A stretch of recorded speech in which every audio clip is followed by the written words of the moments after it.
So today's guest is Jason Crean, who is the Head of Enterprise Sales UK and Ireland for Zscaler. From his early role as an enterprise sales executive at Gartner, Jason has always been a top performer and consistently broken records in the companies he's worked for. His skill in connecting with C-level buyers and turning business issues into value is exceptional. With no prior experience selling software, he was hired in 2015 by AppDynamics. His transformation over the time developed him into a notable SaaS sales leader here in the UK. Jason specializes in building world-class sales organizations and is a great believer in vulnerable leadership. Jason has exceptional skills in hiring, developing teams of exceptional standard, and introducing proven sales playbooks to enable hypergrowth in a company. Zscaler enables the world's leading organizations to securely transform their networks and applications from a mobile cloud-first world. Zscaler Internet Access and Private Access creates fast, secure connections between users and applications regardless of device, location, or network. And the service is 100% cloud delivered, offering simplicity, enhanced security, and an improved user experience. Zscaler operates the world's largest cloud security platform, protecting thousands of enterprises and government agencies from cyber attacks and data loss. Sounds absolutely fascinating, Jason. Today, we are super excited to have you on the podcast. Really interested to learn about your experience and the journey that you've been on that puts you in the seat that you're in today. I guess you've just arrived, so happy to have you here. I mean, what are you most excited about today, Jason? I got to be honest with you, having the opportunity to speak and philosophize and debate about sales practices, get into a bit of my story, share that with other people, maybe even vocalize some things that we can figure out together today. Absolutely. I think it's a cool opportunity to have a conversation, and hopefully it'll be of benefit or of interest to people in your audience.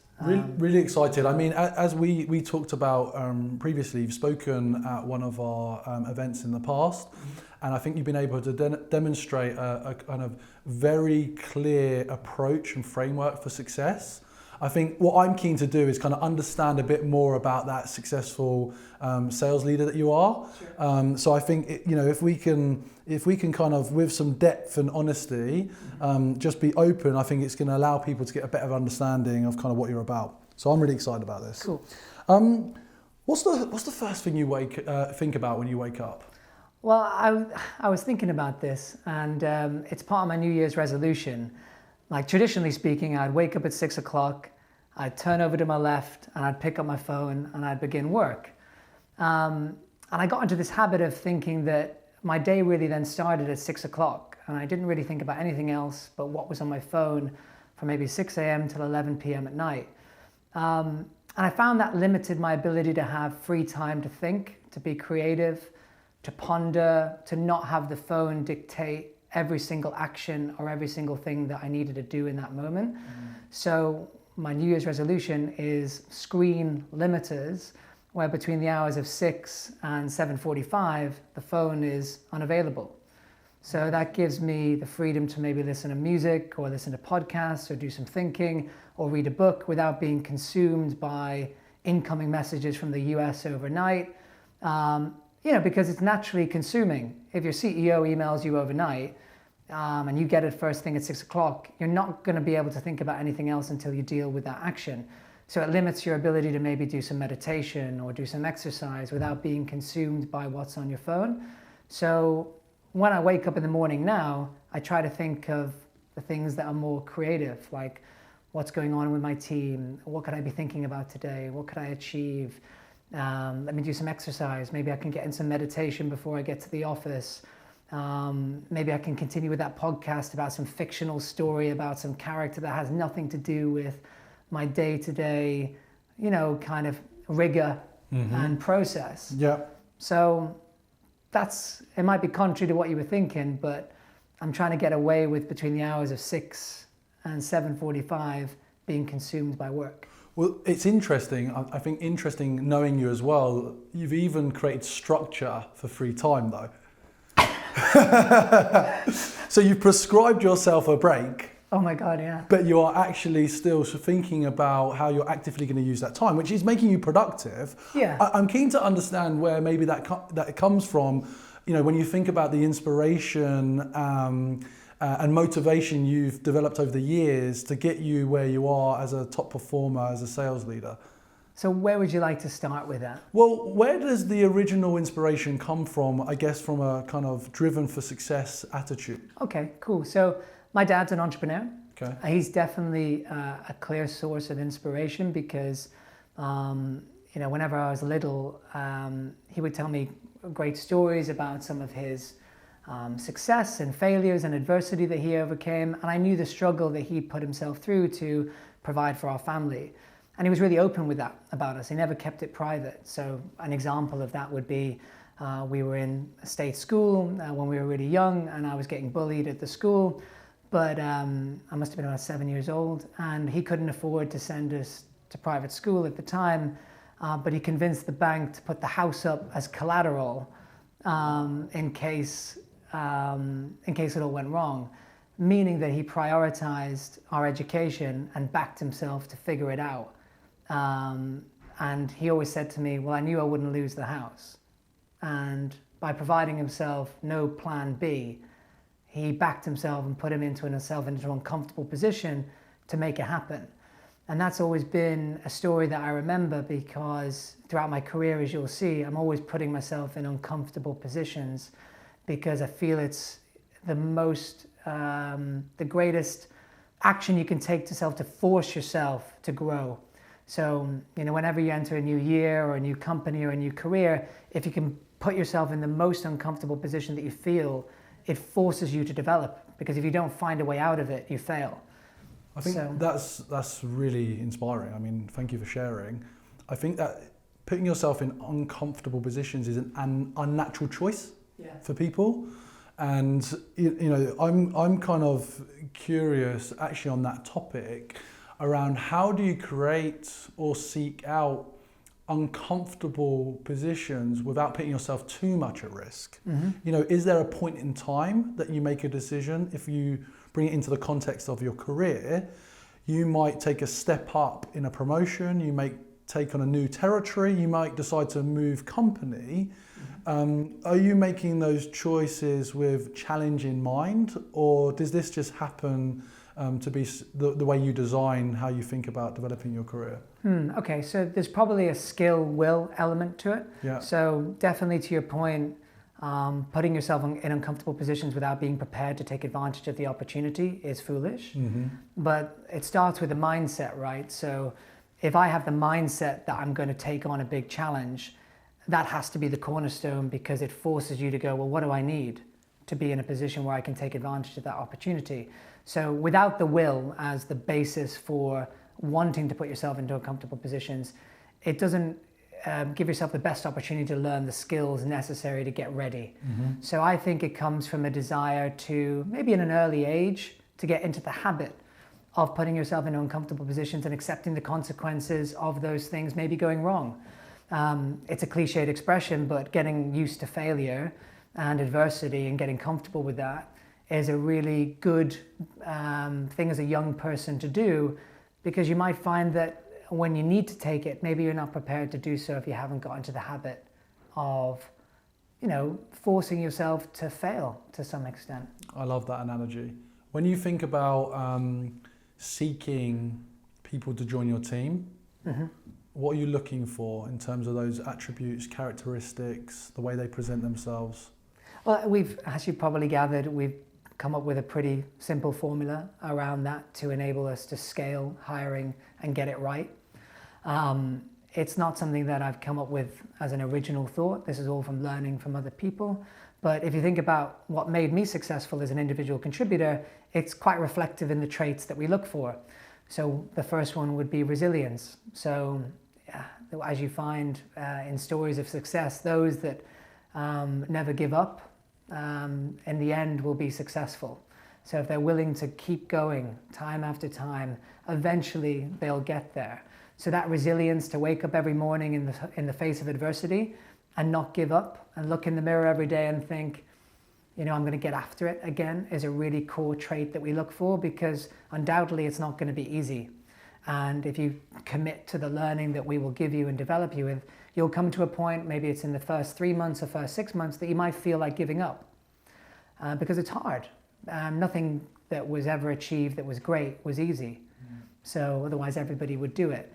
So you will come to that wall where you'll have to make a decision about whether you choose to give up. So the first thing we look for is resilience. Now the second thing we look for, it's all good being really gung-ho and really resilient, but if you're not smart, that makes it more challenging. So we look for really whip-smart individuals who are bright and resilient as two cornerstones of what make great hires. The icing on the cake to that is if they're coachable.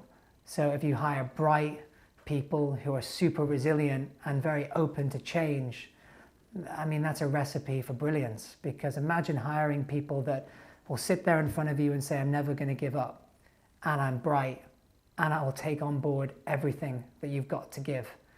That person's going to get there in the end. So we always prioritize those 3 traits as how we hire, and the final one being track record. So that comes at the end, because we believe that if you have those 3 things, we'll get you the track record. If you're not coming into the building with it, that's okay, because we're not looking for finished articles. We're not looking for people that have it all figured out. We're actually looking for people with the raw ingredients that we can develop and mold and help. And that's why you often find in the stories of the people that you would know would be in my network, they've often been plucked from obscurity. They've never sold software before. They've never been in an environment in a pre-IPO. But if they're bright, coachable, hungry, resilient, funnily enough, fast forward 2 to 3 years later, and you've got a great story. I love that. And I think that's one of the most exciting elements of the technology industry. That if you've got those attributes and you land in the right place, your career, your life experience is accelerated. Totally. Thinking about the company you've just joined, what was it about the DNA, or what attracted you to join Zscaler? So again, I've got to be honest with you, it comes down to 3 types of things that you look for in terms of criteria. The first one is leadership, the second one is company, and the third one is role. So if you use those 3 ways of structuring your thought process around a company, it allows you to treat everything in a structured way.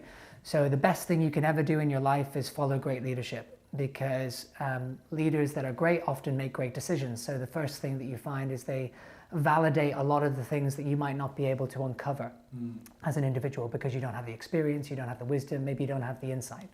So following great leadership that you know who can develop you and make smart decisions and have a track record of making smart decisions is one of the guiding principles of my career.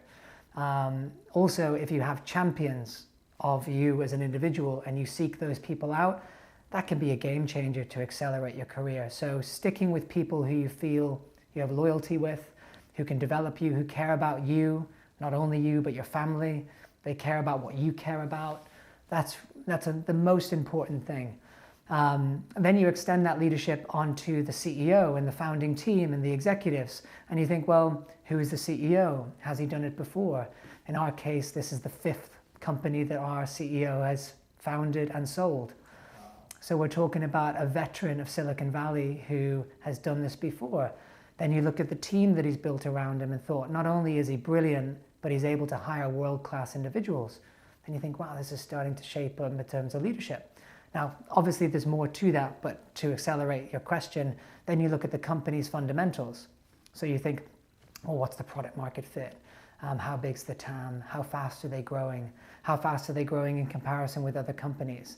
And in the case of this company, you're talking about one of the fastest growing companies in history. We're still a young business with a huge way to go and a lot of ambition. And then you think of the role. So what did I love about my last role? Well, I loved that I had the creativity to build something, the remit to go out there and craft something based on my own beliefs and my own value system and my own culture, and learning from the process that I developed. So I have that opportunity here to build something special, to hire great people, to build a culture, to develop people, and to develop people that haven't done this before and have them change their personal lives as a consequence of working for me. So all of those things combined, it makes it into a bit of a golden ticket opportunity to think, why would I say no? I love that. I love how you prioritize the leader you're joining.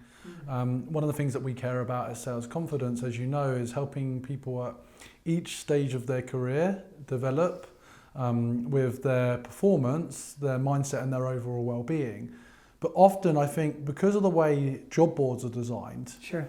you get an experience of looking at roles and text. And I actually find job boards the most depressing experience. I don't even look at them. Okay. Because you seek out leaders. Yeah. And one of the things that, as you are aware as well, is, we want to elevate those leaders in the network, and that's exactly why we have people like you on board.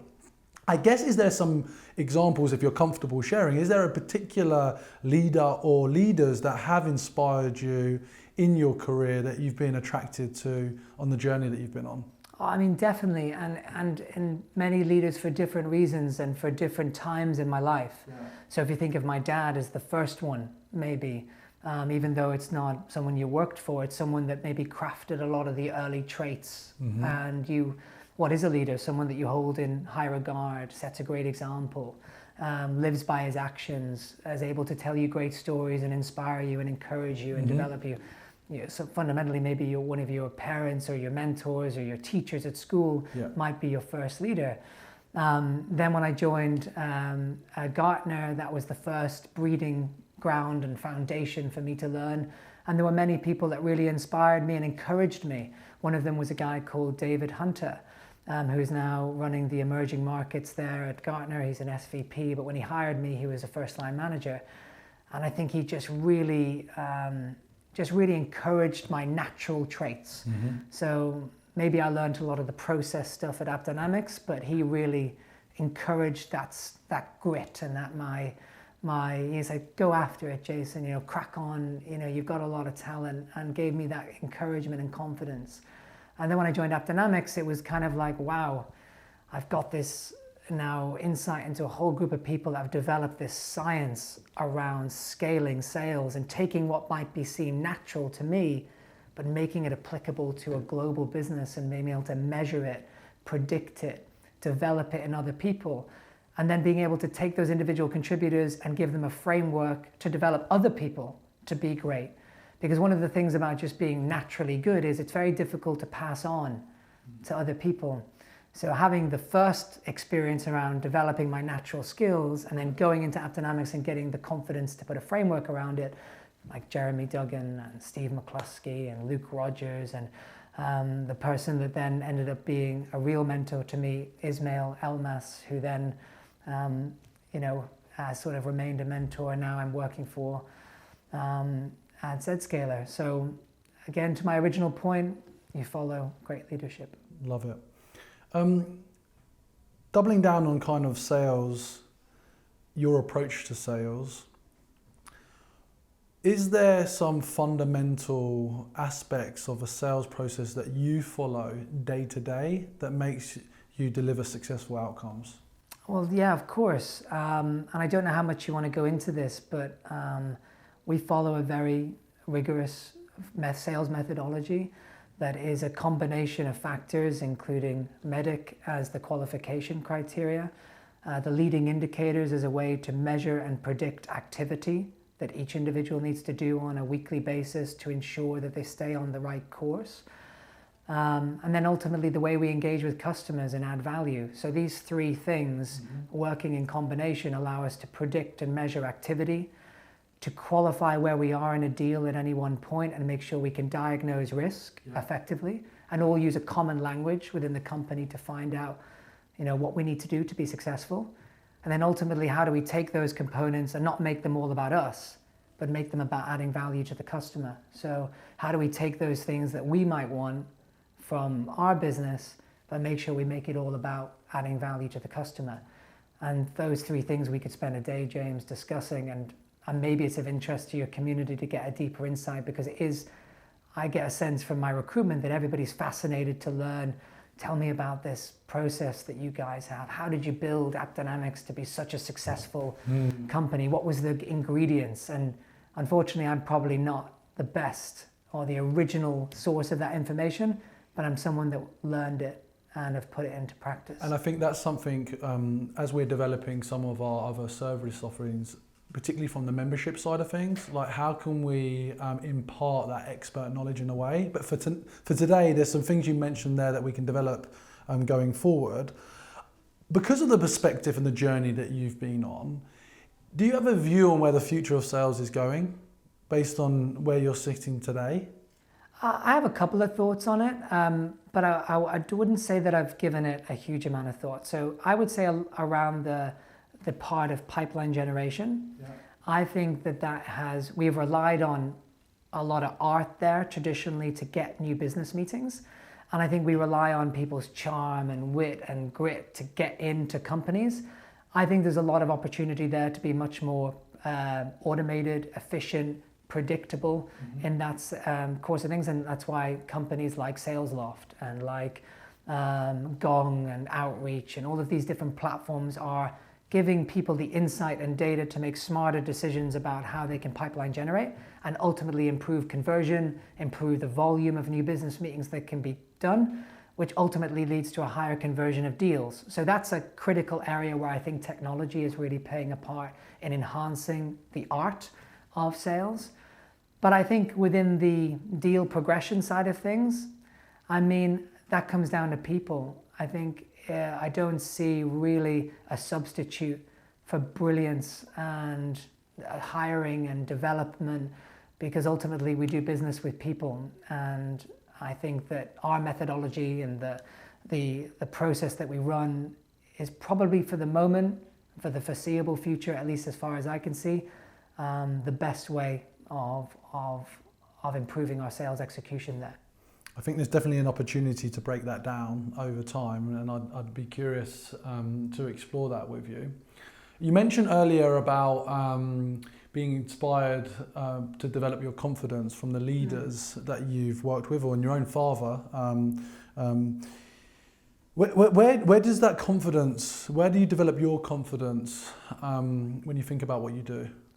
So I don't know if you know this about me, or people probably don't, but my background is in the performing arts. So I was, my thing as a kid was I was an actor. So I think a lot of the confidence that I've developed is through my parents getting me on stage as a kid and pushing me to read the poems at the class recital, and getting me into drama groups and giving me the confidence to put myself out there. Ultimately, I don't know if I'll hold to this opinion in the future, but right now I feel a lot of sales is a performance.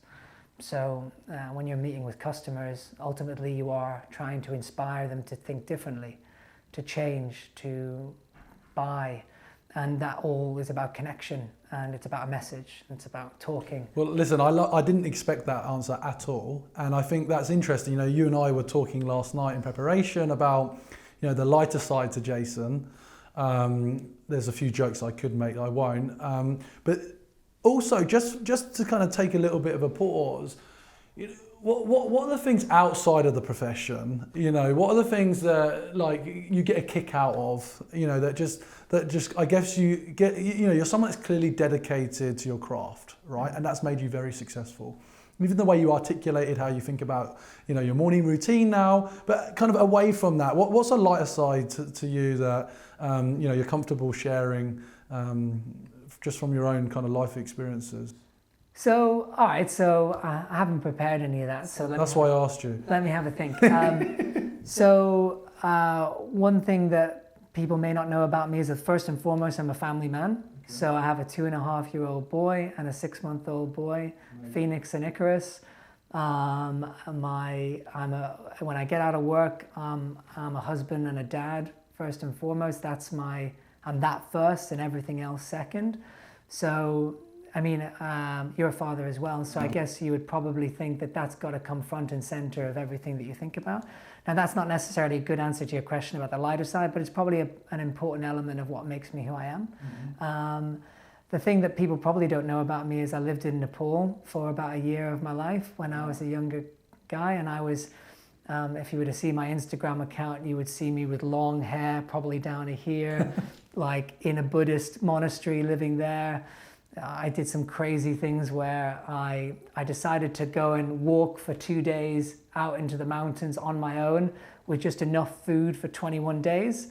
And I decided to spend 10 days of those fasting, where I didn't choose to eat because I was worried that I might use up some of my energy eating versus meditating, which was a bit mad.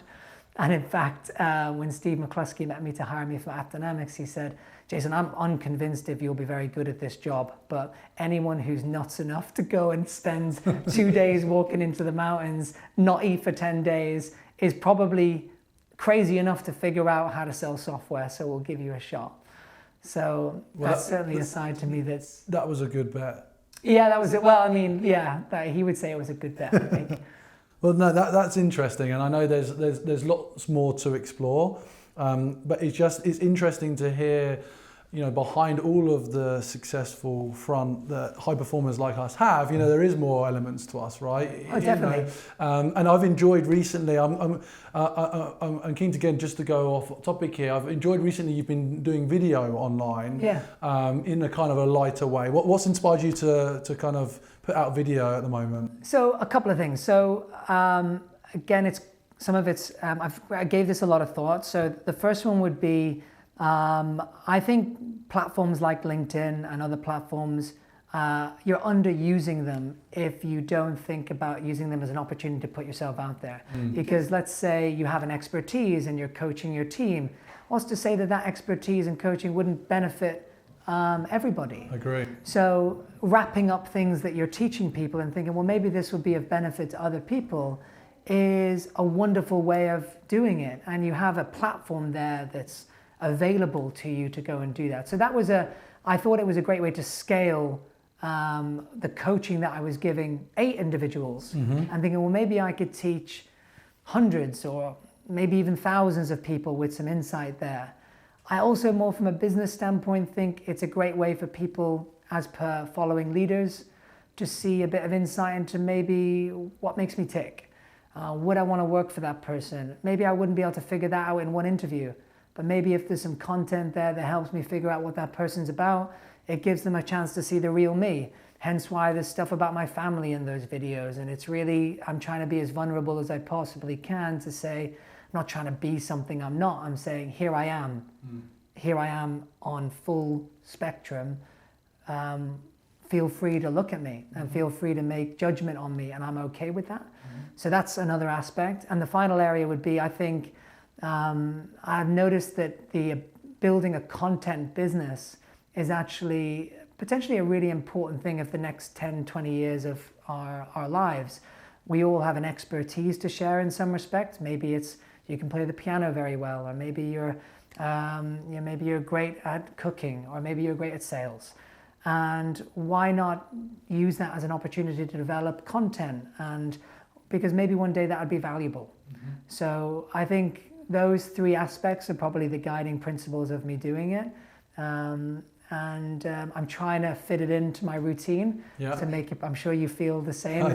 It's not. There's a discipline around it. Yes. And there's also an authenticity about it. Like making sure that when you are ready to deliver a message, it's something you care about, and it's not just something you're doing for the sake of it. I love that.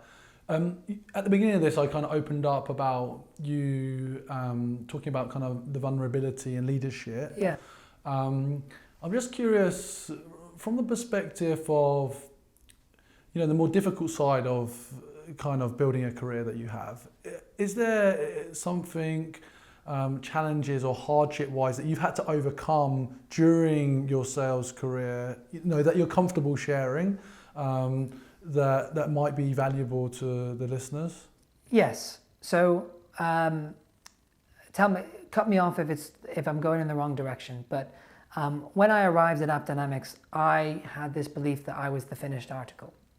I had, as you said, I broke records at Gartner, and I felt to some extent that I knew what was best. And maybe I didn't say that all the time to them, but maybe underneath it all, I felt that. That led to me, when trying to learn something new, actually not trusting the leaders that I was working for and trying to figure out shortcuts that meant that maybe I knew best. And that led to me being unsuccessful. So in year 1 of AppDynamics, I did well, but in year 2, I actually really dropped off my platform. And specifically speaking, Q1 and Q2 of my second year there, I did 0 revenue in both quarters off the back of being the rookie of the year in EMEA. So everyone had me up at this platform of success, and I was going to be the next great story in the company. And suddenly everything started to go wrong, and no one could understand why. They were like, "What's happened?" And it took real introspection and holding on to think. I was under a lot of pressure, and the spotlight started to come on quite hot. And I had to really dig deep to think, I'm not going to give up. I have to look at myself first and think, am I really being coachable? Am I really looking in the mirror and thinking, I am actually being coachable here? Am I dedicating to thinking that they know best? Or am I sitting there thinking, no, I know best? And it turned out, as the results started to go away, I started to realize and recognize that I needed to be more coachable. If I hadn't have made that decision, this story could be completely different. I could have had those 2 quarters of 0, and the next quarter would have been 0, and the next quarter would have been 0, and I wouldn't be working there anymore. But instead, I decided to change. I ended up recovering a bit in Q3, but in Q4, I ended up doing a couple of $1 million in revenue because of the changes I made halfway through the year, and I said, I'm not going to let this beat me. But that was really hard. Imagine being on stage, collecting all these awards after your first year and everyone patting you on the back, and then having to endure 6 months of hiding away. I can imagine, and I can relate. And I think there's a reminder there around kind of how you manage yourself when the expectation of yourself is here and the reality is there. And I think that's what creates a lot of additional stress and anxiety in what is a high-pressured environment. But going through that level of introspection that you have, and you would have had the support of peers and mentors and seeking out people, allowed you to find a way through that. Yes. And I think that's also a positive to seek support as you need it. I think it's also I call my wife my teammate. So like having a good support network at home is like a really great thing to be able to lean on. And my wife's like my biggest cheerleader. Like even in the face of me not doing very well, she'll think you're doing fantastic. And being able to go home and say and get that encouragement and get that that pat on the back to go out the door every day, and is a good asset to have in your ring as well, in your corner. Great, thank you for sharing. And so we're coming to the end of the interview, and as always, you've been open and honest with your story. So thank you for sharing your experiences. Just thinking, kind of as we come to the end, a little bit about those challenges that you faced, some of your day-to-day rituals, but how do you think about looking after your kind of mental and physical well-being?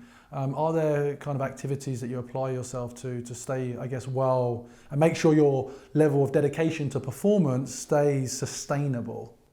Okay, so I definitely try. So I wouldn't say that I've got this nailed yet.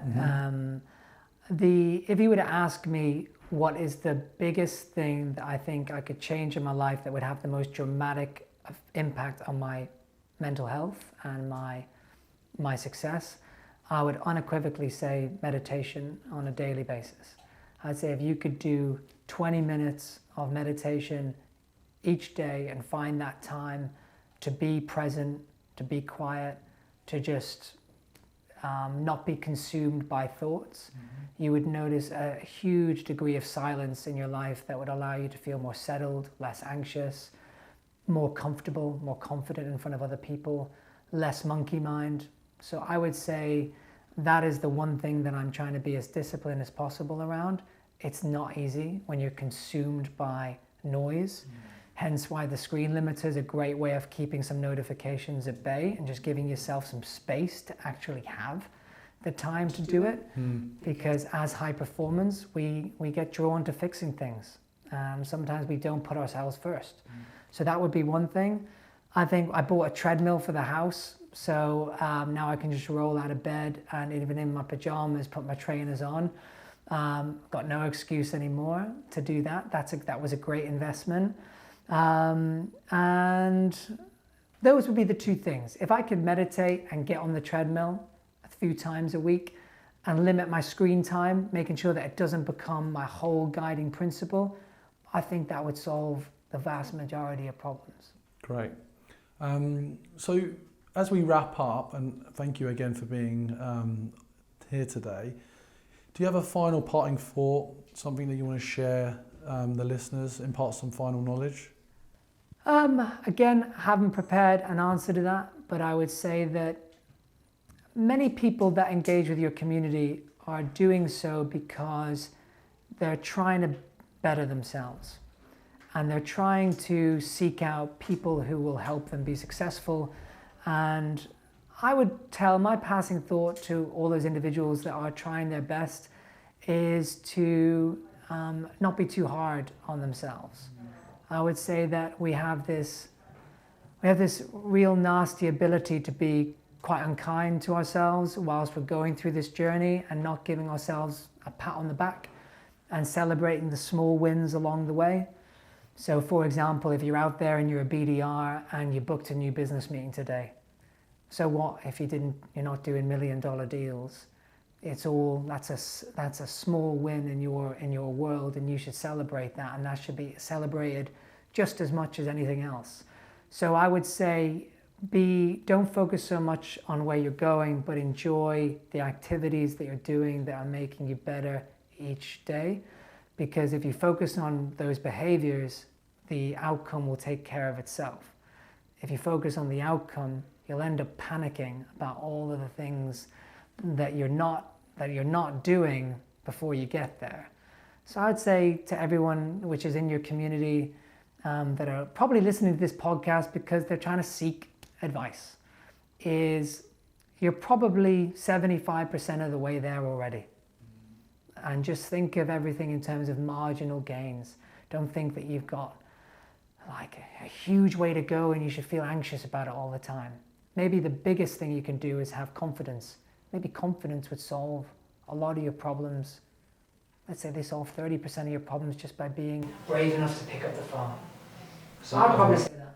I think celebrating the small wins is so underrated. Yeah. And I think this has been a small win for today. Oh, cool. In fact, it's been a great win. I think it's wonderful to have you on again.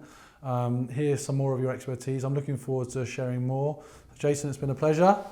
Thanks very much. Thank you.